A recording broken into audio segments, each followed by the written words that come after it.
Entièrement détruite lors des manifestations de la désobéissance civile au lendemain de l'élection présidentielle d'octobre 2020 par des individus non identifiés, la clôture de la brigade de gendarmerie de Brobo est totalement réhabilitée. Une initiative des filles et fils de la localité unis autour du contre-amiral Kwakukuna Boniface. Par cette action, les initiateurs entendent œuvrer pour le développement de Brobo, mais également à renforcer les liens armées-nations. Au nom des donateurs, le contre-amiral Kwakukuna Boniface exhorte les populations à la culture du civisme, du vivre ensemble et de la cohésion sociale. La cause de ce jour va sceller et consolider la collaboration entre les populations et l'ensemble des forces de défense et de sécurité. Au cours d'une cérémonie de remise de cette nouvelle clôture, les autorités locales de Brobo condamnent cet acte d'incivisme qui plombe le développement local. Au vu de ce qui s'est passé, nous avons trouvé que nous allons en arrière par rapport au développement de notre sous-préfecture. Œuvrer pour que la sécurité soit de mise dans une circonscription est devenu aujourd'hui plus qu'un devoir moral, un devoir citoyen. Au nom du général de corps d'armée Alexandre Apalo Touré, commandant supérieur de la gendarmerie nationale, parrain de la cérémonie, le général de brigade ABCK Arsène exprime la reconnaissance de la maréchaussée aux donateurs.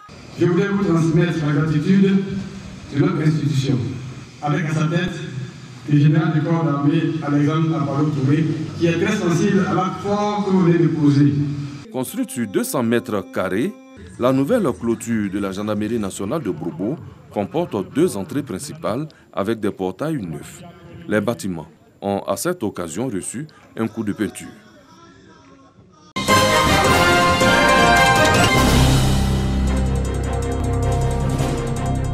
Il y a quelques années que le marché du village de Daïri dans la commune de Lakota est détruit par un vent violent, laissant ainsi les commerçants dans le désarroi. Aujourd'hui, c'est un nouveau départ pour ces commerçants.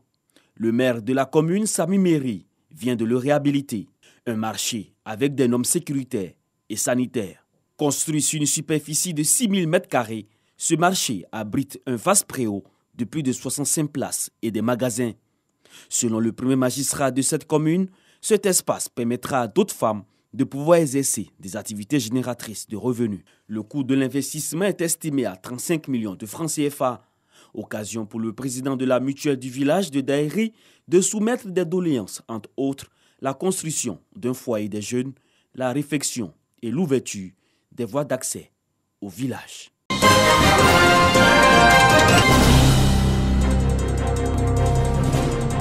Sortir les jeunes ruraux de la précarité et donner un nouveau souffle à l'agriculture dans le Bélier, surtout dans le département de Djekanou, c'est la préoccupation des cadres.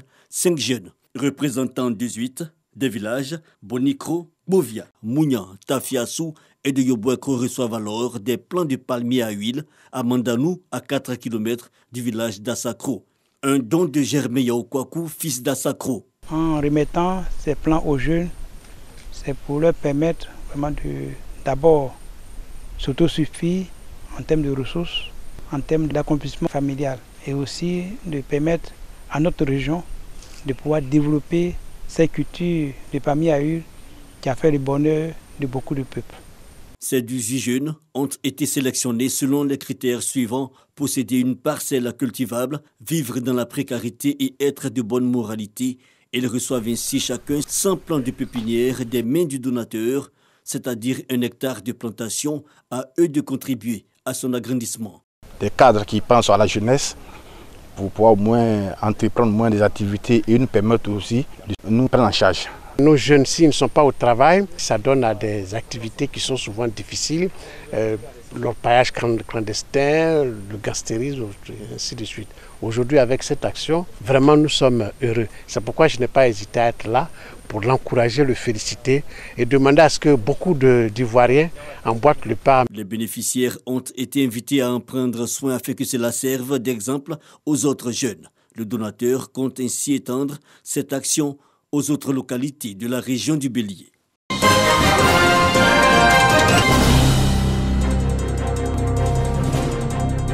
Déclarés comme meilleurs élèves des classes d'examen du primaire et du secondaire, avant évaluation des examens à grand tirage.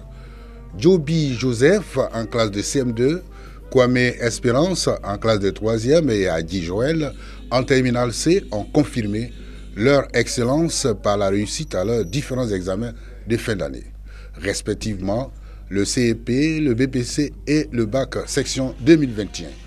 Des prix et des diplômes de reconnaissance à ceux-ci pour leur performance scolaire. J'espère qu'il y aura d'autres éditions et que je serai aussi parmi les meilleurs.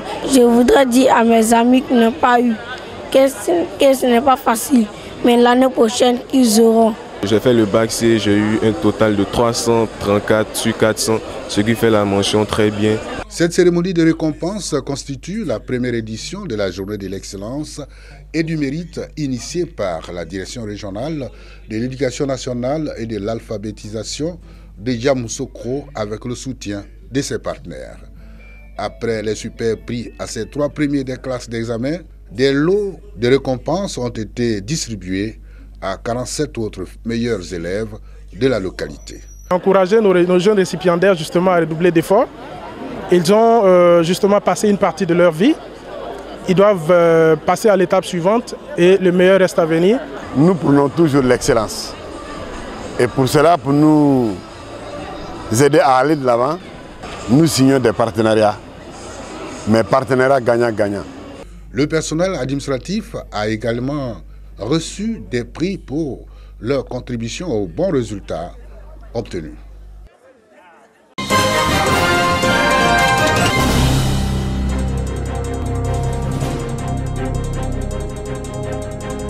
C'est le centre culturel Jacques Aka de Bouaké qui abrite le retour de l'émission du conte et légende Il était une fois. Paix et cohésion sociale, c'est autour de ces thèmes que les 12 groupes participants compétissent. Pour la première manche, 4 groupes étaient en lice. Poto Katio Côte d'Ivoire, Éclair Royal de Bouaké, A et Lettres de Bouaké et Souralais d'Atigouakourou. C'est avec joie que les populations accueillent le retour de cette émission révélatrice des talents. Il était une fois intervient comme un moyen de retour aux sources de la jeunesse ivoirienne et de promotion des valeurs culturelles. Je tire le chapeau à la RTI Bouaké d'avoir accepté de faire revivre toute la population ivoirienne à travers cette émission. Je prie que ça continue comme cela parce que déjà c'est un retour aux sources quoi. Ça nous permet de rester en contact avec la tradition.